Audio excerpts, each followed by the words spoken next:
Okay, we're live, Grandpa. Do you want to say hi? Say hi. Hi. Grandpa says hi. Hello, hello. Do I have a treat for you today? This is one of. It's always been one of. It was one of your daddy's favorite stories too. This is Rosie and the Rustlers. This is by Roy Gerard. Are you ready? This book is old because when your daddy was little, he dropped it in a mud puddle. No kidding, so it got wet. We had to dry it out. So don't let him trick you. Okay, are you ready? Here we go. Let's see. We got to adjust the camera. All right. Here we go. It's a fun story.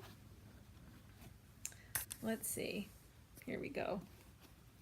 Where the mountains meet the prairie, where the men are wild and hairy, there's a little ranch where Rosie Jones is boss. It's a place that's neat and cozy, and the boys employed by Rosie work extremely hard to stop her getting cross. Next to Rose is Fancy Dan. On his left is Salad Sam, one leg Smith, Singing Sid, and Mad McGee. And then there's Utah Jim, who looks nice but rather dim. Quite a decent bunch of boys they seem to me. Can you see Rosie and all the boys? Puppies and chickens?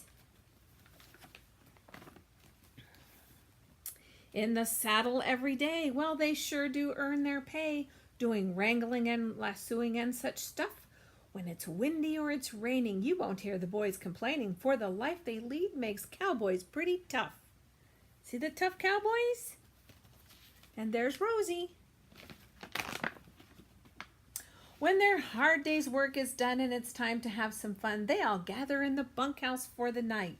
Sam whips up some lovely salads, Sidney sings them charming ballads, and they serenade till turning out the light.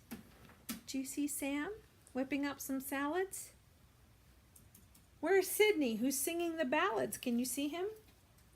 He's singing tra-la-la-la-la.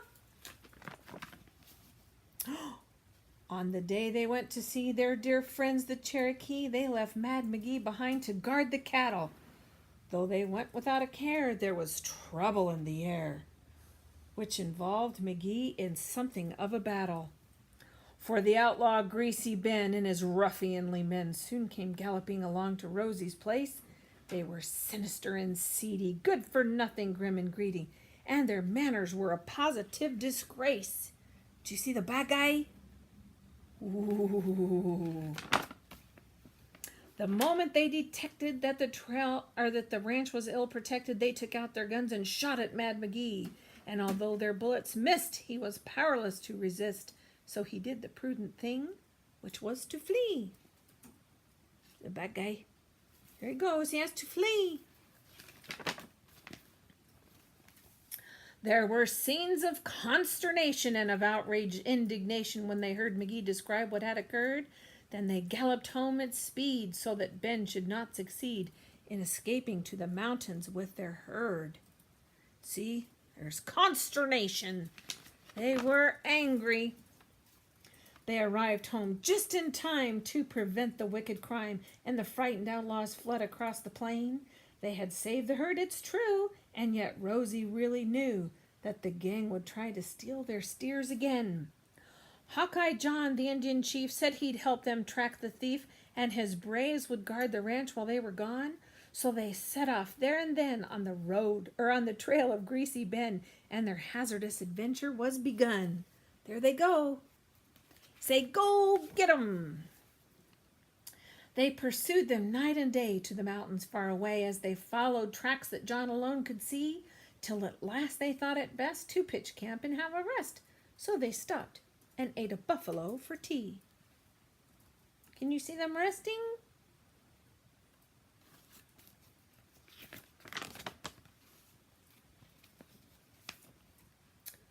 Having spent a restful night, they all woke up feeling bright, though the ground was hard and lumpy to be sure. They put on their hats and jeans and had some coffee and some beans. Then they mounted up and hit the trail once more. You see him taking a bath?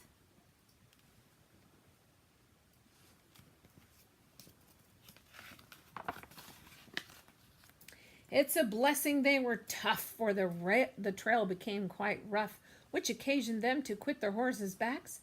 But they struggled bravely on, very glad of Hawkeye John, who amazingly could still discern the tracks. There they go.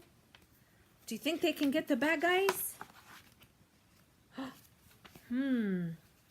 With great doggedness and care, they searched out the bandits' lair till they found the shack of Ben and all his crew.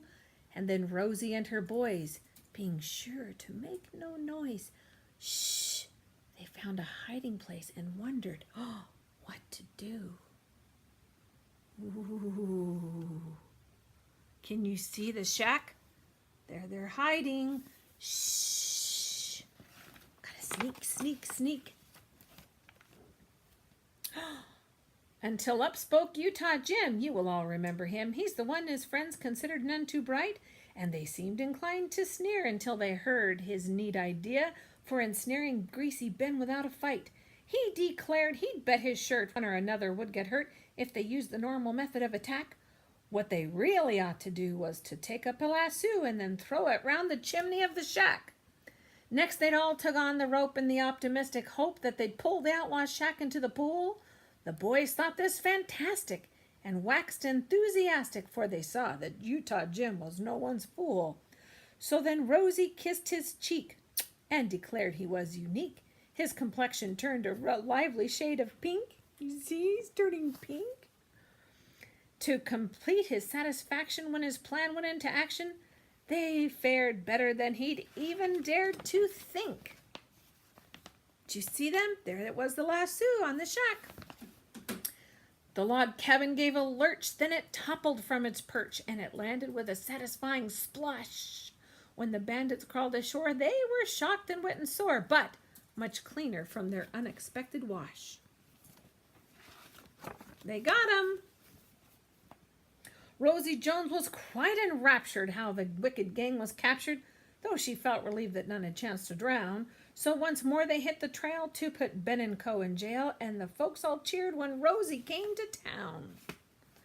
Then the sheriff was well pleased that the bandits had been seized, and the townsfolk gathered round them to applaud. Rosie's gallant little band became famed throughout the land, and they got $500 as reward. Woohoo! They got the bad guys. Rosie held a celebration for the local population to express her thanks for what her friends had done. There was dancing in the street and delicious things to eat, so that everyone had enormous fun.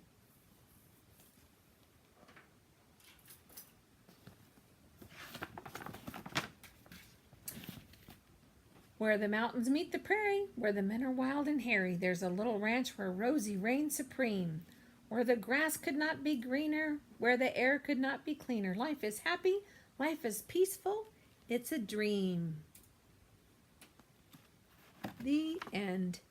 There it goes. Rosie and the Rustlers.